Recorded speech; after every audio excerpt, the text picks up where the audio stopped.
Nama Bupati Bojonegoro Suyoto tiba-tiba muncul di tengah bursa bakal calon gubernur DKI Jakarta. Bahkan, secara terbuka, politisi dari Partai Amanat Nasional ini menyatakan kesiapannya menantang Ahok di pemilihan kepala daerah 2017 mendatang.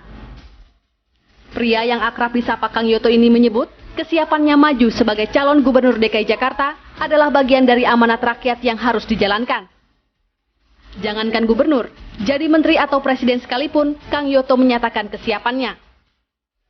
Baginya, seorang politisi harus bisa membuka diri dan terbuka, namun tetap harus realistis. Lahir dari keluarga petani sederhana di Desa Bakung, Kecamatan Kanor, Kang Yoto menghabiskan masa kecilnya bermain di pematang sawah. Layaknya anak desa pada umumnya, Kang Yoto hanya bercita-cita menjadi supir bus. Namun setelah menamatkan pendidikannya di Pondok Pesantren At-Tanwir Talun Sumberjo, mengubahnya menjadi sosok pribadi yang mampu memberikan banyak manfaat bagi orang lain. Setelah mendalami ilmu agama di pesantren At-Tanwir, Kang Yoto melanjutkan pendidikan ke IAIN Malang. Keterbatasan ekonomi keluarga membuat Kang Yoto membiayai kuliah dan hidupnya sendiri di Malang. Mulai dari penjual kalender, hingga mengajar mengaji di Taman Pendidikan Quran Anak-anak. Seusai lulus dari IAIN Malang, Kang Yoto ditawari menjadi dosen di Universitas Muhammadiyah Malang, dan dalam usia relatif muda 35 tahun, Kang Yoto memimpin Universitas Muhammadiyah Gresik. Totalitasnya memimpin Universitas Muhammadiyah Gresik tidak tanggung-tanggung. Kang Yoto rela menjual mobilnya untuk menandai aktivitasnya sebagai rektor di tengah keprihatinan keuangan kampus. Berbekal kemampuan di dunia pendidikan, Kang Yoto menunjukkan kemampuannya memimpin Bojonegoro. Bahkan, Kang Yoto mampu membuat sebagian besar masyarakat Bojonegoro kembali memilihnya pada 2012 lalu. Dia kembali menjadi Bupati Bojonegoro untuk periode kedua kalinya masa jabatan 2013 hingga 2018. Dalam memimpin Bojonegoro, Kang Yoto dianggap berhasil mengubah wajah daerah Bojonegoro yang semula dianggap miskin menjadi salah satu daerah yang berkembang pesat di Jawa Timur. Salah satu terobosan Kang Yoto adalah keunikannya dalam berkomunikasi dengan masyarakat. Kang Yoto dikenal sederhana dan mudah ditemui warga. Di tangan Kang Yoto, Bojonegoro masuk dalam 10 kabupaten di Jawa Timur dengan kemampuan mengurangi kemiskinan versi World Bank. Terobosan lain yang dilakukan Kang Yoto adalah penerapan persuasif keterlibatan masyarakat dalam mengelola dan mengantisipasi bencana. Sebagian wilayah kecamatan di Bojonegoro merupakan daerah rawan bencana seperti banjir. Di tangan Kang Yoto, warga Bojonegoro berbondong-bondong merelakan tanah mereka untuk diberi ke pemerintah dan dikelola untuk kepentingan publik. Keberhasilan Kang Yoto mendapatkan pengakuan dari dunia internasional dengan dilibatkannya Kang Yoto dalam berbagai forum di luar negeri. Kang Yoto kerap diundang untuk berbagai pengalaman dalam mengelola local governance.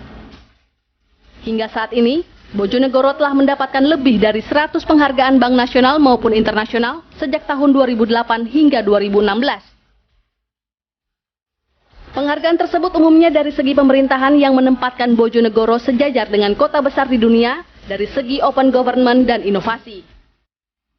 Mampukah Kang Yoto menaklukkan Jakarta?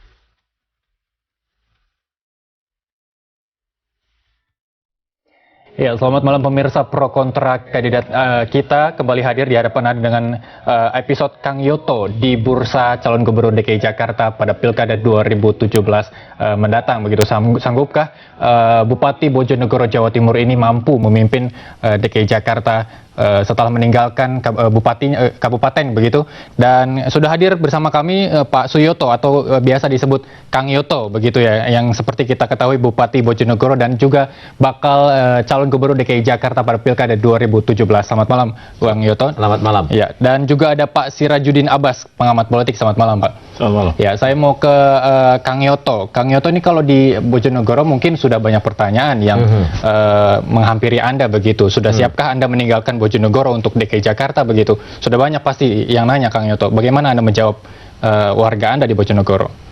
Warga saya tahu bahwa saya jadi bupati itu kira-kira tinggal 21 bulan lagi ya. Oke. Jadi pada umumnya tahu, dan terus terang sebagian, mungkin tidak semua, tapi sebagian warga saya juga merasa surprise ketika nama saya ada yang disebut-sebut untuk diperbincangkan menjadi calon gubernur di DKI. Bagi mereka, mungkin juga bagi perasaan sebagian besar orang-orang seperti kampung seperti saya itu, disebut aja sudah bersyukur gitu ya. Jadi itu menunjukkan bahwa Indonesia ini semakin horizontal, tidak lagi vertikal, di mana tidak lagi bicara soal pusat dan kemudian pinggiran, tapi sebenarnya dari pinggiran pun kita bisa berkontribusi untuk Indonesia dan bahkan untuk dunia. Lalu banyak yang menyayangkan atau justru banyak yang mendukung Anda melaju ke Pilkada DKI Jakarta, Kang Yoto? Dari beberapa pertemuan yang saya temui, pada umumnya kemudian adalah mereka mensupport, ya, ikut mensupport, karena toh pada umumnya realistis, saya sudah tidak bisa lagi jadi bupati yang ketiga. Gitu. Ya. Saya ke Pak Sirajuddin Abbas, begitu Anda melihat sosok dari Kang Yoto, begini kalau kita sebut-sebut banyak mendapat penghargaan nasional dan internasional begitu ya. Kalau kita lihat keberhasilan Kang Yoto di Bojonegoro, menurut Anda seperti apa? Sebelum kita mengaplikasikan ke Jakarta begitu, Pak Abbas. Saya kira kalau lihat dari bagaimana Pak Bupati terpilih kembali dan bagaimana masyarakat internasional, dan saya kira pemerintah pusat juga sudah mencatat, Bappenas sudah mencatat Bojonegoro sebagai salah satu kabupaten yang mampu membangun pertumbuhan Human Development Index yang cukup signifikan dalam 10 tahun terakhir. Lalu dari sisi pembangunan kewilayahan, peningkatan pertumbuhan ekonomi, ekonomi itu baik ekonomi secara makro kabupaten maupun dari ekonomi rumah tangga. Bagaimana lapangan kerja mulai diciptakan kembali, terus juga kalau lihat dari data misalnya nelayan, daerah pertanian sudah mulai ada perubahan signifikan. Nah, bagi saya ini adalah indikator dasar bagi seorang pemimpin yang mampu memberi kontribusi terhadap pembangunan wilayah dan juga punya fondasi untuk berkembang di dalam kolam yang lebih besar, yang lebih kompleks dan lebih beragam ikannya, kira-kira begitu. Lalu apa yang bisa diduplikasikan Kang Yoto begitu? Apakah bisa disamakan keberhasilan Kang Yoto di Bojonegoro dengan keberhasilan Kang Yoto memimpin DKI Jakarta nanti 2017, Pak Abbas? Tidak selalu linier memang, tetapi buat saya seorang pemimpin itu yang paling penting karakter leadershipnya, dan bagaimana seorang pemimpin itu mampu memahami kebutuhan masyarakat, memahami problemnya, memahami kekuatannya, lalu mendorong dan memobilisasi masyarakat itu untuk bersama-sama mencapai satu tujuan yang disepakati. Tujuan yang lebih luhur dari banyak komponen, mulai dari sosial, budaya, ekonomi, lingkungan juga. Nah, dengan modal itu saya kira kalau pemimpin itu punya karakter seperti itu, maka kalaupun dibawa ke misalnya ke wilayah perkotaan yang lebih besar, mau dibawa pada tingkat nasional pun dia sudah siap karena sudah punya karakter leadership. Buat kita ada 3 nih, Mas. Yang pertama ini soal kapabilitas. Kapabilitas itu ditunjukkan dari kemampuannya bagaimana memimpin sebuah daerah, memimpin perubahan dan mengatasi masalah. Itu kapabilitasnya. Yang kedua soal akseptabilitas. Akseptabilitas itu tentang bagaimana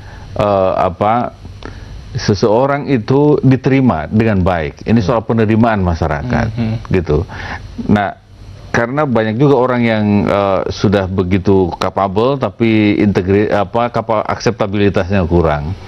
Dan yang ketiga ini soal integritas. Integritas itu adalah kekuatan dan identitas personal yang dicirikan oleh kualitas kejujuran, kualitas kesetiaan pada masyarakat, dan kualitas kesetiaan pada nilai-nilai luhur sebagai masyarakat dan sebagai pemimpin yang memikirkan masa depan masyarakat. Baik, saya potong Pak Abbas. Saya potong begitu. Kalau dengan realitanya begitu menjelang Pilkada 2017 nanti, bagaimana kondisi pemilih Jakarta begitu? Apakah kesuksesan Kang Yoto di Bojonegoro bisa meraup ataupun membuat pemilih DKI Jakarta memilih Kang Yoto pada Pilkada nanti begitu? Nah, yang dimiliki oleh Pak Yoto saat ini adalah contoh lokal Bojonegoro. Yang paling penting adalah membantu masyarakat pemilih di Jakarta mengetahui capaian Pak Yoto di Bojonegoro, karena tidak mungkin masyarakat Jakarta ini bisa memilih Pak Yoto kalau kenal saja tidak, mendengar Bojonegoro saja jarang gitu, lalu mendengar gaya dan memahami karakter kepemimpinannya Pak Yoto juga belum sempat misalnya. Jadi susah bagaimana itu. Dasarnya adalah harus capaian itu, rekor itu kan menjelaskan bukti kemampuan kepemimpinannya. Tetapi secara personal, figur kepemimpinannya juga harus diketahui masyarakat. Oleh karena itu dasarnya adalah bagaimana membantu masyarakat Jakarta tahu Pak Yoto secara personal sebagai pemimpin, dan juga membantu masyarakat Jakarta tahu capaian Pak Yoto di Bojonegoro. Itu tahu dulu aja. Kalau sudah tahu, nanti orang juga akan dengan mudah menafsirkan kalau di sana berhasil aspek ini, bagaimana di Jakarta. Baik. Ada ruang bagi masyarakat untuk membuat paralelisme. Di sini seperti ini, masalahnya seperti ini, diatasi dengan cara apa, kemajuannya seperti apa, dengan inovasi seperti apa, bagaimana di Jakarta. Masalahnya seperti apa? Bagaimana seorang pemimpin bisa mengatasi masalah dengan karakter yang mungkin relatif sama atau berbeda dengan kemampuan kepemimpinannya itu. Baik. Dan dengan begitu masyarakat dengan mudah bisa memahami bahwa seseorang dari manapun asalnya, gitu, apakah dari Bojonegoro atau dari Belitung Timur misalnya kayak Pak Ahok, bisa dengan mudah masyarakat di sana dia sudah melakukan itu. Mungkin kalau dibawa ke sini, kekuatan itu bisa membantu masyarakat DKI mengatasi aspek masalah-masalah tertentu dan membawa perubahan ke arah yang lebih tinggi yang mungkin dibayangkan oleh masyarakat. Baik, Jakarta. luar biasa Pak Abbas. Saya mau ke Kang Yoto. Kang Yoto, Anda tahu sendiri bahwa Jakarta dengan segudang permasalahannya ketimbang di Bojonegoro yang merupakan bisa kita sebut lumbung pangan begitu ya. Terus kemudian juga kekayaan minyak dan gas buminya. Anda siap untuk menyelesaikan segudang masalah DKI Jakarta ketimbang memakmurkan rakyat Anda di Bojonegoro dengan segudang kelimpahan pangannya tersebut? Jadi saya tertarik sekali apa yang disampaikan Pak Abbas, bahwa tugas pemimpin itu sebenarnya adalah melayani rakyat. Lalu apa yang sebenarnya menjadi harapan rakyat, itulah yang harus ditangkap oleh pemimpin. Dan dengan kewenangan pemimpin itu sebenarnya kayak gubernur itu hampir sama dengan bupati. Dia memiliki kewenangan, yang pertama adalah mengelola anggaran, yang kedua dia mengeluarkan regulasi dan menegakkan regulasi tersebut, yang ketiga dia mendayagunakan resources yang ada, terutama adalah sumber daya manusia, dan yang keempat dia menjadi juru bicara bagi rakyatnya ketika berhadapan dengan kepentingan pemerintah pusat maupun daerah yang lain. Nah, publik di Jakarta sebenarnya sama dengan publik di Bojonegoro. Pada saat saya masuk, waktu itu ada 5 isu mendasar di Bojonegoro. Yang pertama adalah infrastruktur jalan yang rusak, yang kedua adalah infrastruktur pertanian yang rusak, dan ini mengganggu produktivitas warga. Yang keempat adalah infrastruktur pendidikan, yang ketiga pendidikan, yang keempat kemudian adalah kesehatan, dan yang kelima yang tidak kalah pentingnya adalah persepsi publik bahwa pemerintah itu korup. Jadi kepuasan rendah, pemerintah itu korup. Maka tugas saya kemudian adalah, begitu saya menjadi bupati, bagaimana dengan sumber daya yang ada untuk kemudian meyakinkan rakyat, dari keyakinan kepada saya harus saya transformasikan kepada keyakinan institusional, yaitu lembaga. Saya harus mengajak seluruh birokrasi membangun nilai-nilai baru, yang tadinya misalnya mau korupsi, bagaimana kemudian tidak korup, yang tadinya selfish, bagaimana menjadi service. Itu tugas saya.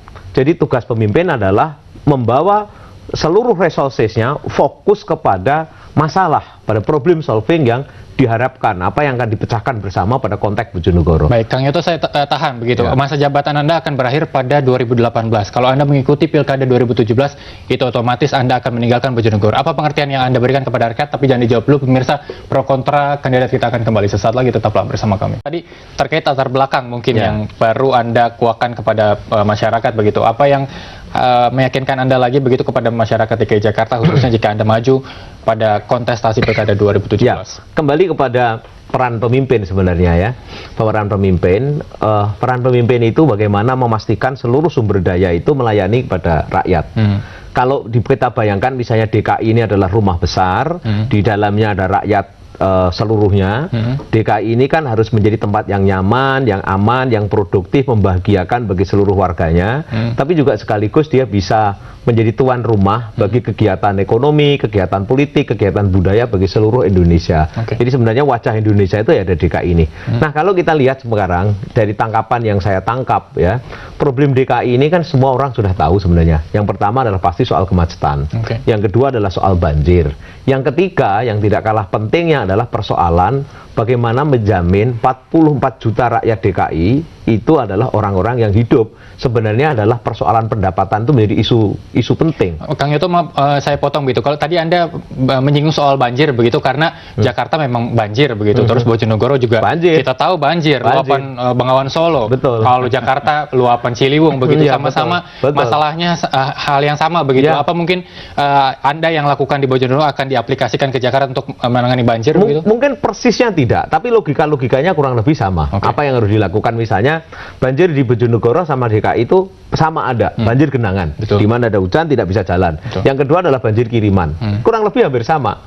Nah, yang kami lakukan di Bojonegoro misalnya adalah memetakan dengan betul dari mana sebenarnya sumber-sumber air ini, dan bagaimana kemudian warga menjadi tahu betul kapan dia harus datang dan apa yang harus dilakukan. Kemudian secara teknis semua harus dihitung. Kalau kemarin misalnya 20 jam, sekarang bagaimana menjadi 10 jam, menjadi 8 jam, dan turun seterusnya. Ini soal infrastruktur sebenarnya, bagaimana harus dipercepat dan dibangunnya. Kemudian yang menarik DKI ini anggarannya jauh lebih besar. Betul. Karena Bojonegoro dengan penduduk 1,3 juta, anggaran saya masuk pertama kali 820 miliar. Kalau kemudian sekarang menjadi 3 triliun misalnya, DKI dengan penduduk yang 9,5 juta, anggarannya kurang lebih 70 triliun. Jadi sebenarnya dengan anggaran sebegitu itu, DKI mau melakukan apa saja asal efektif dan tepat apa yang sasarannya dan digunakan secara efisien, saya yakin sebenarnya masalah itu bisa diselesaikan. Harusnya bisa begitu, Kang Yoto ya. Tapi Pak Abbas begitu, kalau kita lihat persaingannya Kang Yoto mungkin di Pilkada 2017 nanti adalah jalur independen, yaitu Basuki Cahayapurnama atau Ahok. Kalau popularitas memang di Jakarta Ahok terlepas dari popularitas negatif atau positif begitu. Kalau dari segi popularitas begitu, elektabilitas pada pemilih 2017 nanti begitu, Kang Yoto bisa disaingkan dengan Pak Ahok begitu? Saya kira Pak Yoto ini baru memulai kan. Sudah dikenal saya kira, cuman mungkin proporsinya masih kecil. Tapi justru lebih dikenal di dunia internasional dibanding negara sendiri. Dunia internasional itu institusional maksudnya, bukan publik internasional ini, tapi banyak lembaga internasional yang sudah melihat Bojonegoro dan terutama untuk jaringan sister cities misalnya ada jaringan World Bank, juga ada banyak investor. Jadi pengertiannya itu. Jadi institusi-institusi internasional sudah banyak mengenal Bojonegoro dan prestasi Pak Bupati dan birokrasinya tentu saja. Nah, tetapi kalau dari sisi popularitas dengan dari sisi popularitas yang terkait dengan elektoral gitu, saya kira masih terlalu sedikit masyarakat Jakarta untuk bisa kompetitif saat ini. Nah, kalau kita hitung ke depan itu kan masih ada sekitar 10 bulan. Betul. Sebetulnya 10 bulan kalau Kang Yoto bisa menggunakan strategi dan cara kerja yang baik, efisien, saya kira beliau bisa dengan cepat mengangkat popularitasnya. Artinya memberi kesempatan masyarakat pemilih DKI Jakarta untuk kenal prestasi Pak Bupati, Pak Kang Yoto, dan mengenal karakter kepemimpinannya. Dan karakter kepemimpinan seperti apa, kita kan sudah tahu dari sejumlah survei sebetulnya.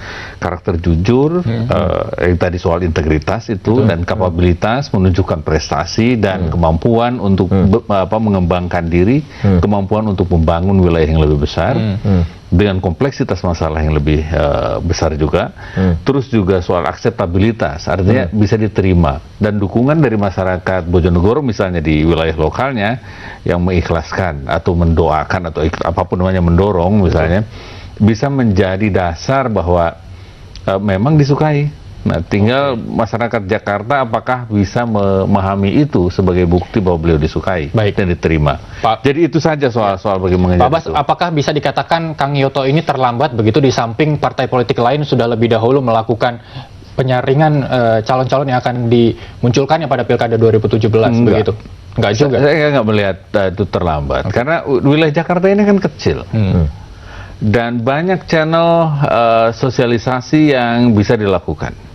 Oke, pemirsa radio, pemirsa TV, pemirsa media sosial, dan jaringan network di komunitas, ya harus dilakukan itu semua. Yang terpenting yang harus dilakukan Kang Yoto ini apakah memunculkan figur sebagai sosok yang bisa menandingan Ahok, atau justru lebih mengedepankan kesuksesan Kang Yoto memimpin Bojonegoro begitu? Apa yang lebih didominankan untuk dipublikasikan ke masyarakat Jakarta? Karena saya kira ini soal pilihan Pak Yotonya sendiri dengan tim. Tetapi itu misalnya ada beberapa calon gubernur itu yang dari awal memang membuat dirinya bukan kompetitif tapi kontradiktif dengan incumbent gubernur. Ada yang kontradiktif dari awal, terus-terusan saling bertentangan. Ada juga yang berusaha mencari similaritisnya, kesamaannya, misalnya karakter ketegasannya, seterusnya. Nah, problemnya adalah orang-orang yang selalu yang melakukan itu sebetulnya kehilangan kesempatan untuk memoles dirinya sendiri, karena selalu melihat dirinya itu tidak melihat dirinya, tapi sebetulnya melihat dirinya dari kacamata Pak Ahok. Jadi cerminnya adalah Pak Ahok. Jadi dia kehilangan karakter dirinya karena dia berusaha mengimbangi orang lain, sebetulnya mencoba mengcopy bahkan. Nah, pilihan yang alternatif yang lain sudah jadi diri sendiri saja, nggak usah jadi orang lain atau dimirip-miripkan atau dengan gayanya, dengan belusukannya. Ini soal karakter personal.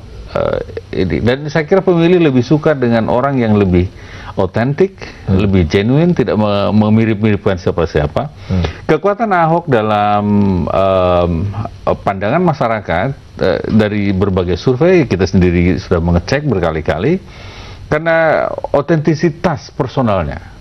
Beliau otentik, ngomelin kata-kata kasar, tapi tidak berarti beliau negatif. Kata-kata kasar itu karena ya di komunitas tertentu memang begitu bahasanya, kayak misalnya sama aja kalau ingin Ahok halus itu, orang Jogja ingin orang Tegal atau orang Semarang atau orang Surabaya ngomong gaya Jogja, ya nggak bisa. Bojonegoro kok ingin disuruh ngomong gaya Jogja, ya nggak bisa gitu karakternya. Nanti dia kita harus langsung tetap otentik. Baik Pak Abbas, nanti kita langsung tanyakan ke Kang Yoto. Kang Yoto ini mau jadi orang yang dimirip-miripin atau justru malah jadi kontradiktif begitu ya? Atau mungkin Kang Yoto juga punya pengalaman sendiri secara 2 periode maksudnya, sudah tahu lawan-lawannya kandidat-kandidat lain begitu ya. Kita akan jawab di pro kontra kandidat kita sesaat lagi, tetaplah bersama kami.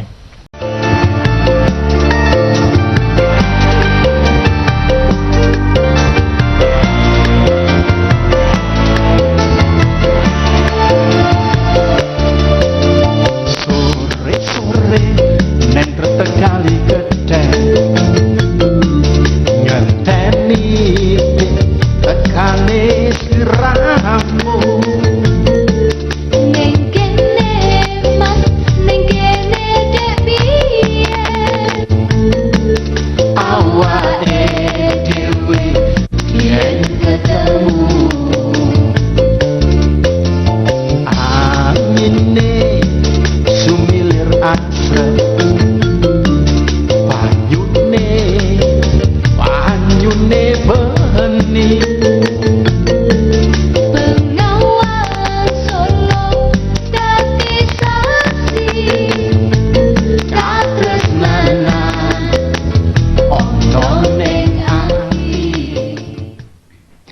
Ya, Anda kembali bersama kami di pro kontra kandidat kita. Seperti yang Anda simak, ini adalah lagu yang langsung dinyanyikan oleh Kang Yoto begitu. Judulnya Tertek Kali Kethek. bisa ceritain Kang Yoto, ini video klipnya juga kita lihat ada jembatan-jembatan gitu. Itu di mana? Jadi itu tertek itu jembatan, itu kali kethek. Sebenarnya itu saya ingin mengedukasi rakyat saya supaya punya imajinasi lain terhadap Bengawan Solo.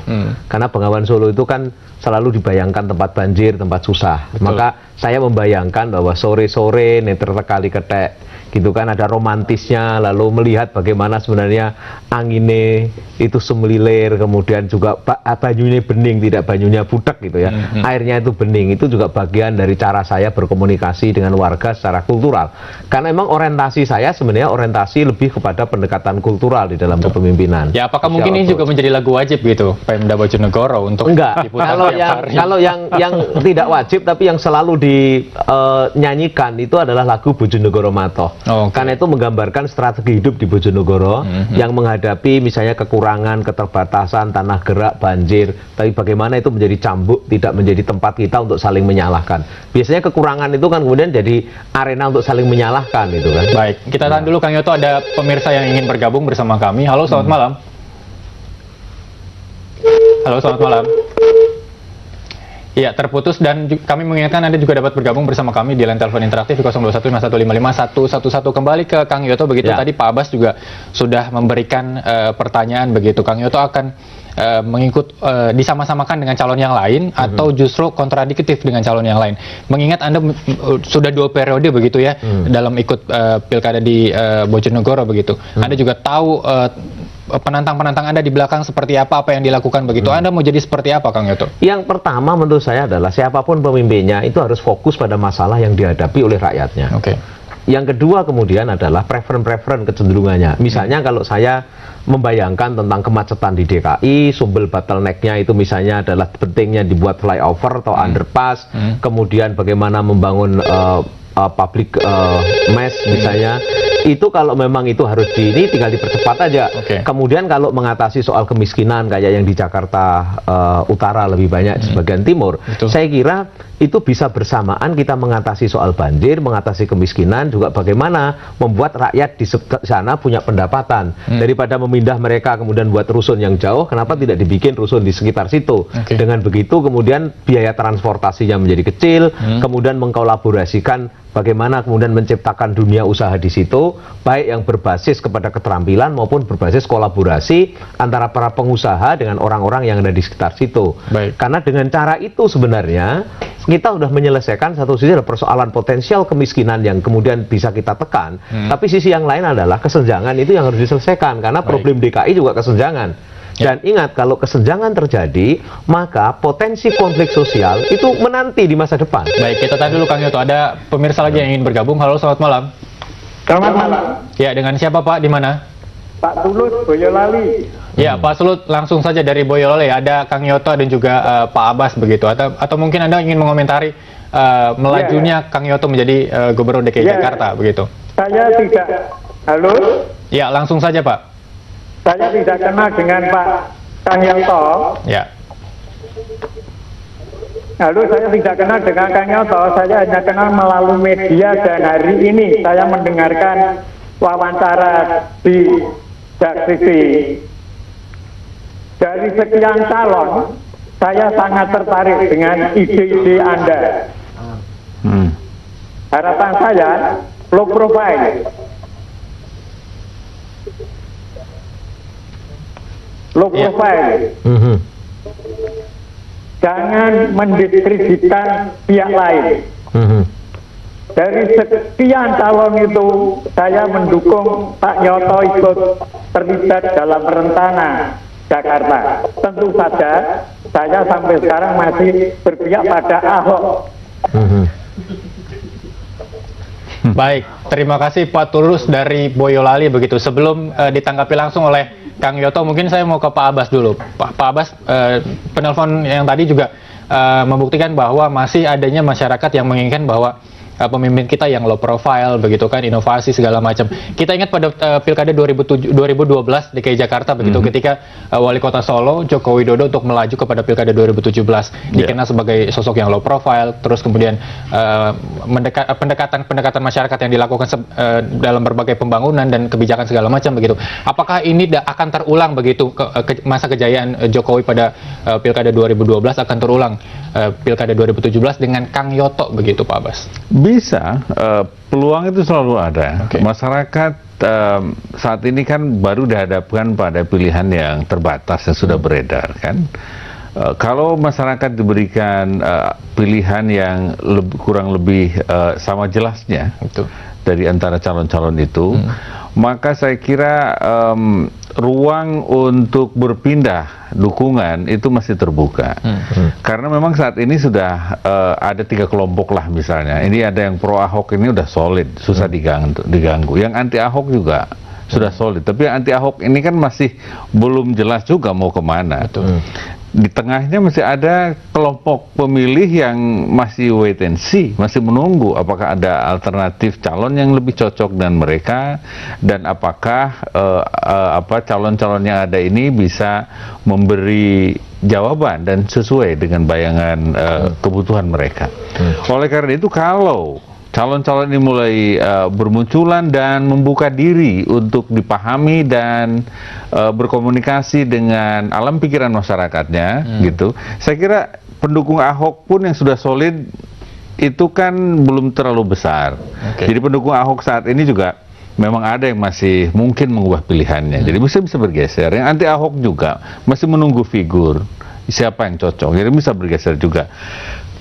Kekuatan Pak Jokowi waktu menantang Pak Fauzi Bowo yang high profile, elitis, incumbent, sebelumnya sudah jadi wakil gubernur dan didukung oleh komunitas beragama di sini, kelompok-kelompok agama Betawi gitu. Pada awalnya juga ditakuti. Tetapi Pak Jokowi dan timnya saya kira bisa membaca hati masyarakat.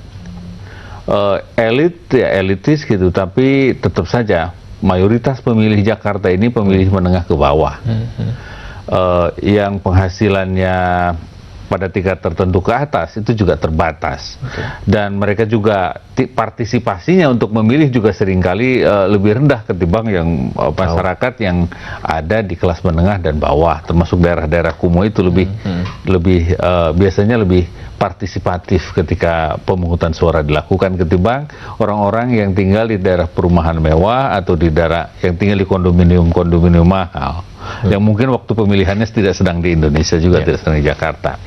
Oleh karena itu, cara komunikasi Pak Jokowi yang mengedepankan dari hati ke hati, mengedepankan tindakan, menemui simbol-simbol penting yang merepresentasikan keragaman karakter masyarakat Jakarta, keragaman budayanya, keragaman pendapatannya, keragaman bahasanya, model penderitaannya, saya kira begitu.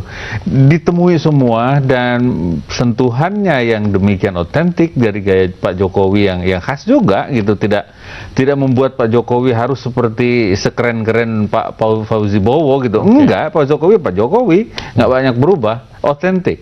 Nah, beliau punya kesempatan untuk mengambil hati mayoritas itu. Nah, sekarang di DKI ada sejumlah kandidat potensial untuk maju, ya itu dari memirip-miripkan diri gitu. Dasarnya nggak begitu kok, begitu, nggak pernah belusukan pakai kolor biasanya gitu misalnya, tapi melakukan itu juga gitu. Kita tahan dulu Pak Bas, ada penelpon lagi yang masuk. Halo, selamat malam.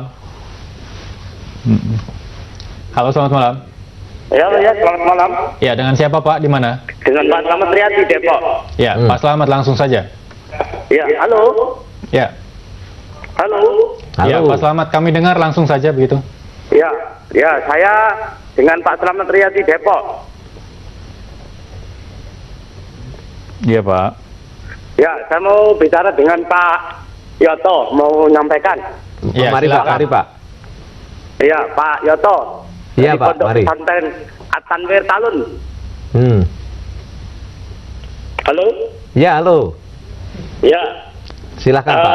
Saya mendukung Pak Yoto untuk calon gubernur DKI karena saya kenal beliau jujur. Ya, mudah-mudahan kami mendukungnya. Walaupun tinggal di Depok, kami punya kawan-kawan di DKI banyak yang mendukungnya, insya Allah, karena programnya saya liatin orangnya, cara penyampaiannya sopan, ini yang dibutuhkan tapi tegas, dan ya mudah-mudahan maju terus. Baik, terima kasih Pak Slamet dari Depok. Mungkin Anda bisa informasikan ke teman Anda bahwa Kang Yoto sekarang lagi live di JAK TV begitu ya. Pemirsa, pro kontra kandidat ini akan kembali sesaat lagi. Tetaplah bersama kami. Kang Yoto langsung tanggapi begitu. Pertama Pak Tulus dari Boyolali, kemudian Pak Slamet Depok yang masih menginginkan pemimpin yang low profile, kemudian juga inovasi Anda yang baru. Juga justru menariknya Pak Tulus di Boyolali mengenal Anda lewat media sosial, bukan secara tetap langsung ataupun di media televisi seperti saat ini begitu. Apakah Anda akan terus menjadi low profile yang diinginkan masyarakat, atau justru seperti yang dikatakan Pak Abbas begitu, sosok dari Fauzi Bowo pada kala itu begitu ya Pak Abbas? Jadi sebenarnya dalam pemahaman saya bagaimana menjadi bagian dari masyarakat itu, yang pertama adalah kalau pakai hasta brata itu kira-kira kan pemimpin itu dia harus bersedia menjadi lautan di mana semua orang boleh mengumpat dan memarahi dia. Betul. Ada kalanya pemimpin itu harus bersedia menjadi seperti bumi, dia rela diinjak-injak tapi tetap aja memberikan sesuatu yang terbaik buat publik. Dia menjadi lautan, dan karena itulah kemudian ketika orang marah justru dia balas dengan kebaikannya. Kemudian ada kalanya pemimpin itu harus menjadi seperti angin, tapi kadang-kadang harus menjadi seperti lem yang merekat, menjadi payung buat yang lain. Tapi ada kalanya pemimpin itu harus menjadi angin yang bukan sepoi-sepoi, tapi angin yang keras ketika pada saat dia harus melakukan tindakan yang keras dan tegas untuk memastikan bahwa ketertiban publik, program-program publik itu akan jalan dengan baik. Berarti ini keprofesionalan pemimpin, bukan secara pribadi begitu Pak Kang Yoto? Dan itu semua harus hadir dari hati pemimpin secara otentik, tidak usah dibuat-buat.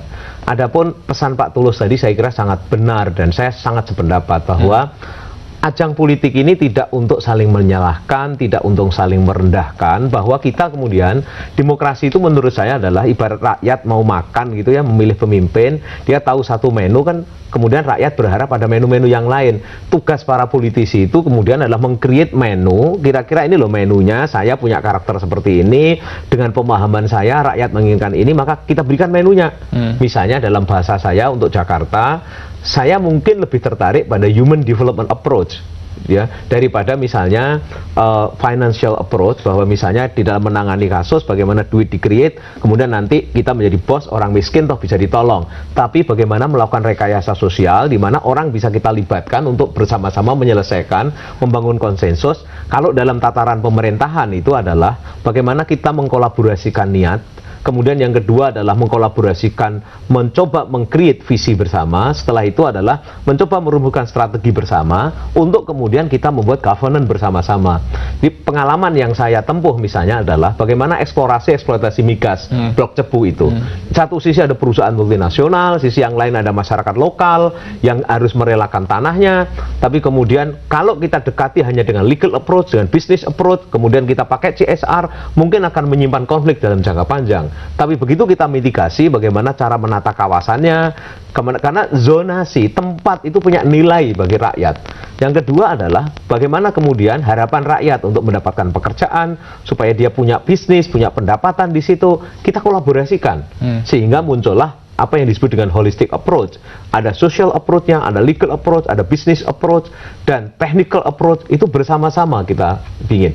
Nah, saya membayangkan bahwa untuk menyelesaikan 4 juta rakyat Jakarta yang pendapatannya mengalami perlu diangkat tadi itu, dan kalau itu tidak diangkat juga bisa menjadi bom waktu bagi masa depan, bagi keluarga besar DKI ini, maka itu memerlukan human approach daripada soal misalnya technical dan financial approach.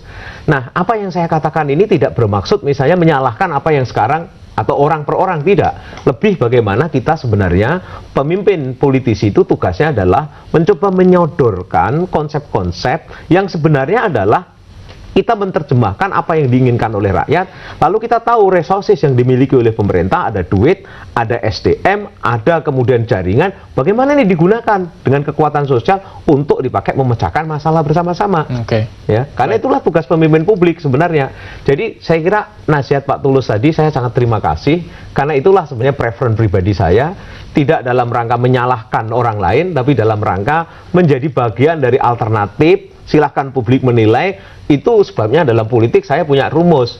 saya tidak jadi itu lebih siap, jadi pun saya siap. Baik, kita beralih ke kendaraan politik. Ya. Partai Amanat Nasional yang akan mengusung Anda ke Pilkada 2017 DKI Jakarta begitu. Ya. Apa yang bisa meyakinkan Anda atau meyakinkan partai Anda begitu Anda siap menjadi Gubernur DKI Jakarta? Sebenarnya kalau kita ngomong pilkada ya, pilkada itu ada 4. Yang pertama adalah komitmen personal, itu diri saya. Yang kedua adalah partai pengusung. Yang ketiga adalah rakyat yang mau memilih. Yang keempat itu biaya. Oke. Jadi kalau ada cuma 3 nggak bisa, gitu kan? Nah, dari sisi saya sudah menyediakan diri saya. Bahkan saya tadi setuju sama Mas Sirajuddin Abbas. Saya ini sudah bersedia untuk menjadi buku terbuka yang dikritik, yang diperbandingkan, yang dipertanyakan. Saya bersedia untuk itu. Baik. Tapi tentu saja bagaimana publik Jakarta nanti. Kemudian apakah ada partai politik yang tertarik atau tidak? Lalu kemudian kan ini nggak mungkin saya biaya sendiri, saya nggak punya ini. Oke. Ini mesti kalau ada yang sanggup bersama-sama dan kemudian tertarik dengan tawaran saya menjadi collaborative action. Karena itulah kemudian hakikat daripada demokrasi Pancasila. Lalu muncullah bagaimana kerakyatan yang dipimpin oleh hikmat kebijaksanaan bersama-sama ini. Baik. Dalam permusyawaratan. Begitu kira-kira. Ya, luar biasa. Kita tahan dulu Kang Yoto, ada penelpon lagi yang ingin bergabung. Halo, selamat malam. Selamat malam, Ya, dengan siapa di mana? dengan Riza XPHL dari Bojonegoro. Iya, silakan. Ini langsung dari Bojonegoro, rakyat luar Anda, biasa Kang ini Yoto. rakyat Langsung, saya ini. langsung, Mas Riza. Ya. Selamat malam Kang Yoto. Selamat malam, Riza. Ya, ke poin saja, ini testimoni sebagai rakyat Bojonegoro ya, 2 periode dipimpin oleh Kang Yoto. Baik. Bagi kami, Kang Yoto adalah seorang pemimpin sekaligus sahabat yang baik bagi rakyat Bojonegoro. Dan kami ikhlaskan Kang Yoto untuk Jakarta, karena Jakarta adalah milik kita. Selamat berjuang Kang Yoto, semoga sukses. Baik, luar biasa. Ini salah satu pendukung Kang Yoto dari Bojonegoro langsung. Terima kasih, Mas Riza. Saya mau ke Pak Abbas begitu. Kita terkait juga kendaraan partai politik begitu. Apa yang harus diperhatikan para partai politik dalam mengusung calon pada Pilkada 2017? Tapi jangan dijawab dulu karena kita harus break sejenak. Pemirsa, pro kontra kandidat kita akan kembali sesaat lagi. Pak Abbas dan Kang Yoto, kita punya waktu 5 menit untuk sebagai closing statement begitu. Kalau ke Pak Abbas begitu, apa yang harus diperhatikan para partai politik nih dalam mengusung calonnya untuk Pilkada 2017 DKI Jakarta? Apa yang harus diperhatikan? Saya kira semua partai politik belum ada yang memutuskan, masih menyaring, menimbang. Apakah tidak terlalu mendadak jika nanti waktu dekat baru menentukan siapa calon yang akan diusung? Enggak, biasanya juga begitu. Karena begini, perubahan politik kan sangat cepat, per detik itu betul-betul per detik perubahannya. Perubahan situasi kan tidak ada yang mengira sebelumnya akan kejadian seperti ini. Bisingnya di Jakarta soal kasus sumber waras jadi berkembang, lalu soal situasi di Pantai Utara juga berkembang. Itu kan tidak ada yang mengira sebelumnya akan menjadi seruwet dan semasif ini pembicaraan dan perhatian publik. Jadi partai-partai pada kenyataannya akan menunggu. Belum ada yang mengambil keputusan bahwa memang ada, sudah misalnya Gerindra sudah menyebut Pak Sandiaga, lalu PDIP sedang mencari, tapi umumnya ya semuanya partai nggak ada yang belum ada yang sudah ngambil keputusan. Nah, oleh sebab itu adalah kesempatan ini adalah kesempatan terbuka bagi semua orang yang potensial menjadi pemimpin masa depan yang lebih baik di DKI. Misalnya bahkan buat incumbent sendiri gitu loh, karena incumbent juga masih terbuka kalau ada partai yang mendukung kan, meskipun punya niat untuk independen. Nah, apalagi yang belum punya kepastian maju dengan jalur yang mana atau dengan koalisi yang mana gitu, karena selain PDIP pasti koalisi. Nah, oleh karena itu menurut saya jangan ada tokoh-tokoh potensial itu yang berkecil hati, terus aja bekerja, beri kesempatan masyarakat Jakarta untuk mengenal lebih dekat, berinteraksilah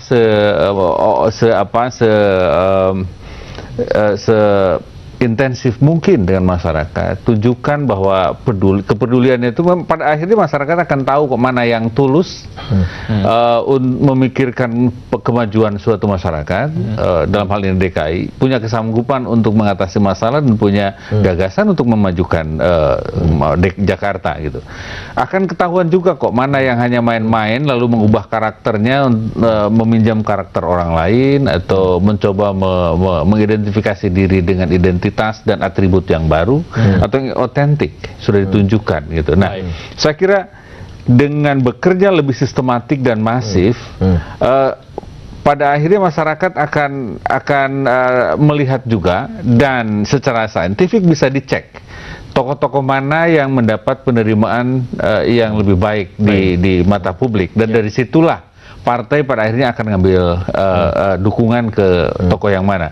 Oleh karena itu PAN yang 2 kursi menurut saya bukan liabilities, bukan juga sesuatu yang harus dianggap dengan pesimis, bisa juga itu jadi modal awal untuk partai yang lain bisa meyakini kalau tokoh yang dimaksud punya kapasitas dan punya kemauan.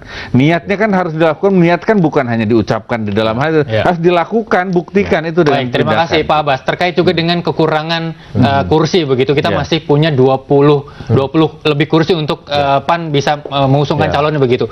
Yang Anda jawab terkait kekurangan kursi 20 ini apa? Secara singkat aja Kang Yoto. Saya sebenarnya logikanya itu sederhana ya. Partai itu pasti akan mendengarkan suara rakyat. Jadi bagaimana dalam 2 bulan 3 bulan ini, betul sekali saya akan berusaha bersilaturahmi kepada rakyat DKI untuk bicara dengan rakyat DKI. Tentu saja saya akan berusaha juga silaturahmi dengan pimpinan-pimpinan partai. Kira-kira kalau saya laku, rakyat menerima, ada yang mendukung, saya yakin partai-partai juga akan sangat rasional. Dia akan mendengarkan suara rakyat. Kalau tiba-tiba suara rakyat itu menginginkan alternatif lain, kok ada ya, selain yang sudah muncul-muncul ini kok perlu juga ada Kang Yoto gitu misalnya ya. Ya, karena saya memang menyediakan diri saya untuk diperbincangkan dan diperlakukan seperti itu. Atau kerelaannya untuk jadi wakil gubernurnya gimana Pak Kang Yoto? Saya kira semua kemungkinan itu akan terjadi ya, tapi yang terpenting sekarang adalah misi kita sebagai politisi adalah saya merasa punya kewajiban moral sebagai anak bangsa, sebagai anak negeri untuk menyampaikan apa yang saya yakini, dan kemudian saya harus berkomunikasi dengan publik Jakarta. Saya minta izin, mohon maaf gitu kan. Pak Ahok ini sahabat saya, jadi saya menganggap semua adalah sahabat, tapi kita ini sama-sama bekerja untuk publik. Mari kita saring kula nungun, saya akan silaturahmi kepada publik Jakarta. Nah, insya Allah tidak saling mengganggu gitu. Baik. Jadi karena itu kemudian kalau tiba-tiba nanti publik menerima saya yakin partai juga akan ada yang mempertimbangkan saya. Kalau tiba-tiba di ujungnya nggak ada partai yang mempertimbangkan, ya nggak usah sakit hati. Memang itu tugas kita sebagai politisi, bicara dengan rakyat. Berarti seperti janjiannya 13 Maret 2018 akan menjadi rakyat biasa begitu jika tidak terpilih begitu ya Pak. Kang Yoto terima kasih, Pak Abbas terima kasih, kita tunggu perjuangan Kang Yoto untuk Pilkada DKI Jakarta 2017 pemirsa. Pro kontra kandidat kita harus saya akhiri, saya Muhammad Irsa undur diri, sampai jumpa.